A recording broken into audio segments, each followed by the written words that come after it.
ओ दीदी, এখানে কোনো ভারতবাসী বহিরাগত নয়, সব भारत माता संतान।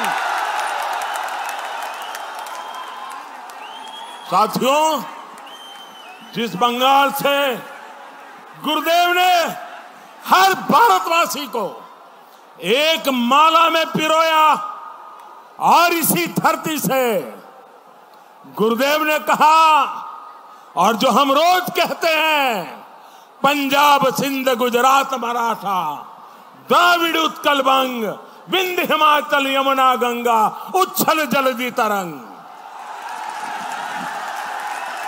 उस बंगाल में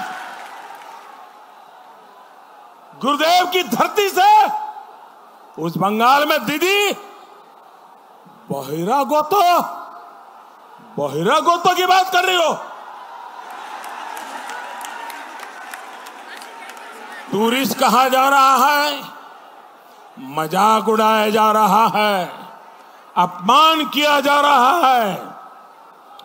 दीदी, गुरुदेव रविंद्रनाथ ठाकुर की बंगभूमि के लोग किसी को, ये गुरुदेव की मिट्टी का आवाज है, किसी को बहिरागोता नहीं मानते, बहिरागोतो नहीं मानते। बंगाल में बीजेपी की जो राज्य सरकार आप बनाने जा रहे हैं, उसमें मुख्यमंत्री की जिम्मेदारी इसी मिट्टी के संतान की होगी, यही बंगाल की भूमि के संतान की।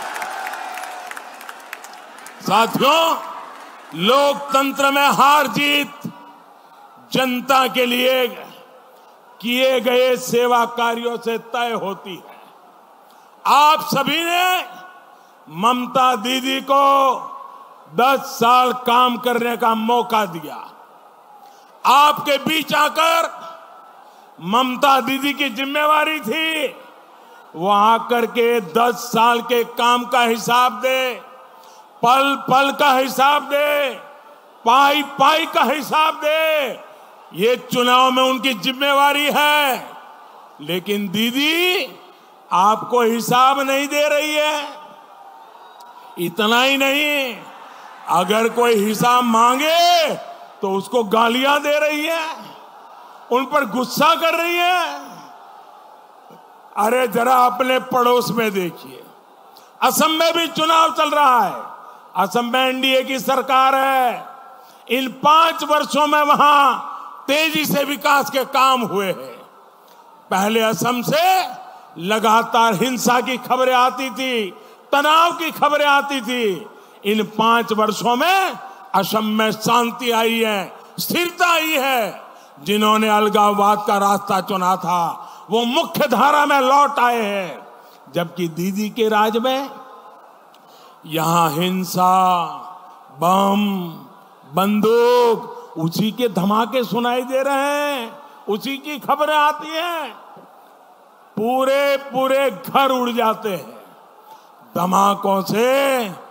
घर के घर, छत की छत उड़ रही है, और दीदी सरकार